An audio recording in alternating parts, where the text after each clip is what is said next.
And Treasury Cabinet Secretary John Mbadi is now warning of looming staff layoffs and the possible closure of satellite campuses as public universities struggle with chronic underfunding.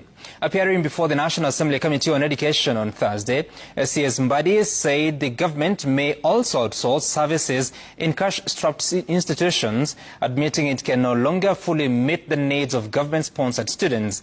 And as Mary Mwoki now reports, the future of higher education in Kenya hangs in the balance, with public universities drowning in debt and the government running out of options.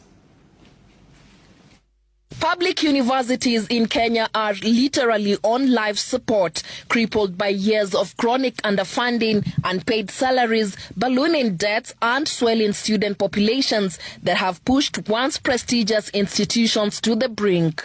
Now the government has formally sounded the alarm, announcing an unprecedented overhaul to salvage the system. This resolve has sparked uncertainty among university staff countrywide, whose jobs have now been placed on the chopping board. The Ministry of Education, in collaboration with the universities, is expected to develop a comprehensive reform strategy that will ensure financial sustainability within the public universities.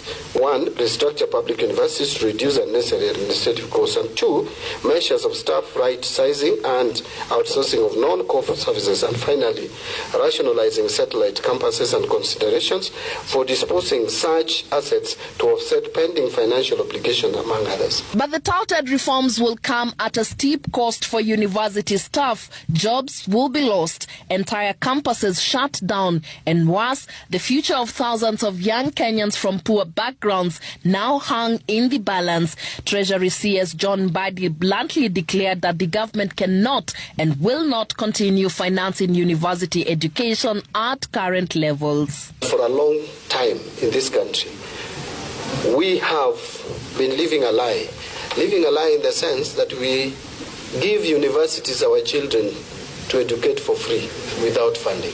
We have to be realistic and ask ourselves, do we continue living that lie or we do it differently? According to Mbadi, some universities are owed over 4 billion shillings, money he says was spent educating students for free since 2016, while admitting that the government was facing a cash crunch and unlikely to pay off that debt to universities. Mbadi also announced that the government is pushing forward with a controversial new funding model, one that shifts the burden to parents. This new model that was being resisted so furiously need to be supported to succeed. Call the administration and management of universities. They will tell you that this new model is helping them come out of the financial distress. That is the only way. We cannot, let us not cheat ourselves as a country, that we can finance fully and make university education free.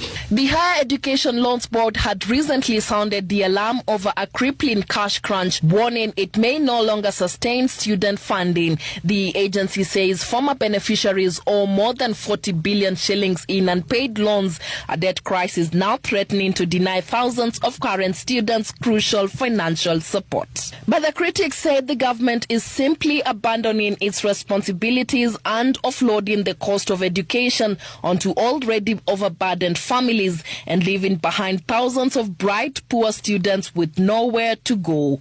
Mary Mwoki, Citizen TV.